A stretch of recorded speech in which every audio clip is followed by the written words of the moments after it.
Everybody, it's a Mad Master here. I'm doing a video today in tribute to Bernie Mardsen, who is one of the original guitarists in the band Whitesnake. He was also a UFO for a while. I haven't heard much of his material with UFO. Played with all sorts of other famous bands in the 70s.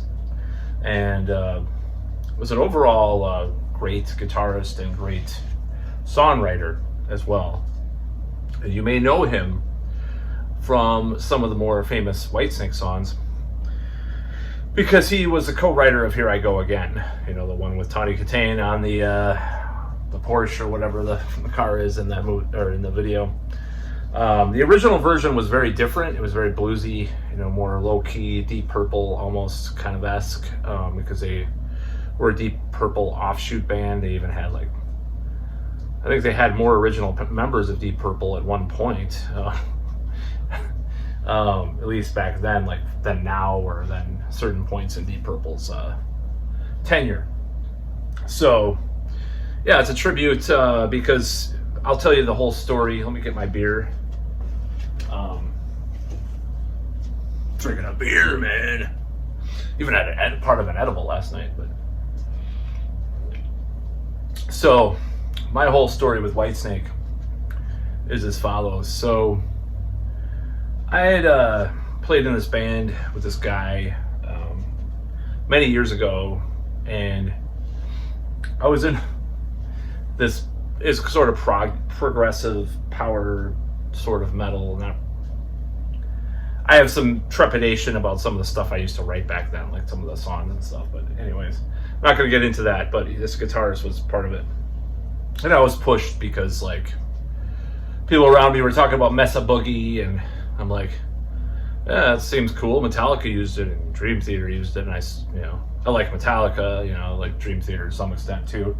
I'm gonna check it out, because what happened was I had used the shittiest amps ever, the Crate GFX 112 something in a band, and it blew up 4 times, and I had to get it fixed 4 or 5 times. And I was like, okay, I guess I'm gonna try a tube amp. I didn't know anything about amps. It's like when you don't know about sex and you're trying. I don't know. Why am I talking about sex so much this today? I don't know why. But if you don't know about how to talk to women or something. So it's I was just totally ignorant, totally unconsciously incompetent about amps and stuff. So we had some guitarists in our band that were back then they were a little pompous and arrogant about it, and kind of say, oh, you bought that. So I ended up buying this BV Butcher, which was my first tube amp, and I wish I still had it because it's worth a lot of money now, a lot more. It's one of those classic American-made PVs. I don't know if it's made with prison labor, but it was made back in the day, and it was kind of one of their version of the JCM 800, sort of. It's really bright and kind of ice picky though. And I was like, yeah, it's okay. I don't know. It's really loud, but I didn't really buy any pedals for it or anything. So they had a 5150 at the music store, and I traded it with some money for that. So I got that amp, and then eventually I was curious because there was a store that sold a lot of Mesa stuff, and this was during the new metal wave of the early 2000s. So there was a lot of Mesa gear there. So they had this, and with my student loan, I'll admit it, at the time, I bought a Mesa Mark III, and I wish I still had that damn thing. I do have a Mesa Studio preamp, which is a Mark II sort of C+-ish preamp, and a power amp too for it. I have a Mesa 5050, it's called. It's kind of similar to the power amps. And it is a good combination if you get it dialed in right. They're really hard to dial in. Even the dual rectifier, which I own now as well, is hard to dial in. So I was playing it, and I was like, yeah, cool. I bought this Mesa, as I already mentioned why. It was oh, it kind of sounds like old Metallica or Dream Theater or whatever. And we had this other guitarist replace the previous guitarist who's giving me all the crap about the amps. Rightfully so, in a way, because it kept fucking blowing up. Who cares? This one was actually broken after a while too, because the tubes were going out and I didn't realize it. And I played all these shows with it. It was really stupid. But I've learned my lesson about a lot of things since then. And he's like, yeah, man, John Sykes from Whitesnake used it. I'm like, oh yeah, that band from the 80s, blah, blah, blah. You know, I didn't really care that much. I was like, I was kind of curious because I got into Dokken and a little bit more commercial kind of pop metal. So I was like, it kind of was on my radar a little bit, Whitesnake. But then in 2010, 2011, I finally got like the impetus because I loved Burn with David Coverdale, Deep Purple's album. I was like, I'm going to try out Whitesnake. Why haven't I tried them at all? Heard all the cheesy songs on the radio, you know. And I acquired the self-titled album, and I listened to the whole thing, and I was like hooked right away. Like with some of the songs I hadn't heard before, because you hear the same two songs on the radio. And I got really into John Sykes and stuff. And then when I worked at Walgreens back in the day, this woman that worked there said her husband was super into old Whitesnake, and I was like, huh, what is that, you know? And so I got curious about that stuff. I got slided in, and I loved that. By the way, John Sykes is not on a lot of that album as much as people think he is, even the US edition. There's a long story about that. It is, you know, Mick Moody and God, I forgot the other. And you know, other guitarists are on that album. Oh, fuck, I forgot the name. God damn it, I should know this. The guy from Trapeze, the guitarist, replaced Bernie Mardsen, strangely enough. Forgot his name. It will come to me in a second, I'm sure, but you know, memorizing like thousands of different band members of bands over the years, I can't remember every fucking name. I'm sorry. So I could look. It's been years since I looked at liner notes and stuff. I don't think I've ever had like the slided in like official CD or anything. Listen to like downloads and stuff. But anyways, I'll think of it probably in a minute. If Mel Galley. God damn it! It finally came to my brain. Mel Galley was on it. And he plays more of the solos than I think John Sykes ever did replace any of them.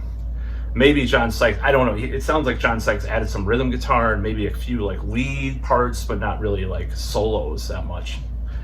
But that's disputed to this day. But anyways, before that, you know, I got into, you know, the first one, Trouble or whatever, or self-titled, or not the self-titled, you know, Trouble and Saints and Sinners, you know, albums like that. And Love Hunter was my favorite, you know, by like 2013. That was like one of my favorites other than the self-titled. And a lot of that's because of Bernie Mardsen and his bluesy kind of slick playing. He has a very unique, very clear tone. It's almost like B.B. King or something, like this very bell-like tone of his guitar. It was always really cool to me. So I got super into Whitesnake, even more like the old stuff at that point. And I listened to it a lot. I have some fond memories of listening to the albums during certain events in my life. I'll just say that. And it was fun. And rest in peace, you know, he was a great guitarist. Played with some offshoots of Whitesnake too later on. I think Your Land was in one of them. Great singer who sounds exactly like David Coverdale with a touch of Dio. And as you know, I admired him as a songwriter and a guitar player. I thought he was great at both. He wasn't a shred guy, and it wasn't like playing shred arpeggios. He's more of a blues guy, you know, more old school, and that was cool. And Whitesnake were in a unique band. I mean, 1982, some of those albums sound like they're from 72. It was kind of it's almost like listening to like an In Solitude album from 2007 that sounds like 1982 or something, you know, kind of like has this old school vibe to it, which Slide It In was kind of the transition to the more modernized sound, but then the 1987 album was definitely like the modernization of that sound, which a lot of people originally, Whitesnake, I think they did 6 or 7 albums, if I can count all of them, before that album, which is unknown. It's like Pink Floyd, like Pink Floyd had albums before Dark Side of the Moon. You know, yes, they did. I'm sorry to tell you. Your ignorance is not my problem, but you know, that's the way it goes. But Mardsen was an integral part of those albums, and his songwriting, his guitar playing. Long Way From Home, I love that song, and you know, Love Hunter. I think that's more Mick Moody's like slide guitar. Walking in the Shadow of the Blues, and that's, to me, that's the magnum opus of the old Whitesnake. That's just an incredible song. I really like it. I really like the old stuff, and it's sad. You know, it was unexpected, actually. I didn't expect him to die. I mean, I know he kind of gained a great deal of weight. He probably didn't have the best health. I don't know what was wrong with him. If you look at the old clips of him back in the day, he's not exactly svelte, but he's way thinner. And he just played marvelously. He had like a lot of old vintage Les Pauls. I think that was his guitar of choice. And he was great. And he will be missed. You know, a lot of these guys are getting off. He was like 73, 72. 73, you know, I think it was 72. And a lot of the songs they wrote, you know, are timeless. I mean, Here I Go Again, and, you know, Outlaw is a good one, too. That's one he sings, early Whitesnake. Because, you know, people think of Whitesnake as being only David Coverdale. But Bernie Mardsen actually sang a couple of tunes, too, here and there. You know, and that's a cool song. You've listened to it. Produced by another person that passed. He passed a while back, but Martin Birch produced all the Iron Maiden albums. He produced all the early Whitesnake albums, too. Up until Slide It In, I believe. And maybe he had something to do with Slide It In, but he did not do Keith Olsen or Mike Stone did the 1987, those slick ass 80s producers, a Bon Jovi producer kind of guys, you know. Bob Rock, ironically enough, did John Sykes' guitar sound on that record, which is Mesa Boogie Mark III Coliseum Head, which I would love to own. That would be awesome because I love John Sykes. See, when I got into Whitesnake, I was like, I felt more justified about used to owning a Mark III, because I do like Dream Theater, but they're not like the top notch of stuff for me for even progressive metal. But like when I got into Whitesnake, that was like the top notch stuff. But of course, I think Bernie Mardsen was old Marshall, which I love too, and this thick sound that he had was great. So, and that's why it's even more important to like support newer bands that are coming up, newer music. Just bands that have come out, you know, in the last 15 years or 20 years or even 10, 5 years or months. You know, we're gonna have to let a lot of these guys go. We carry on the tradition. And there was a speech when I went to Mad with Power, which is a festival here with power metal, which I never thought 20 years ago when I got into power metal that they'd have a fucking power metal festival in this town.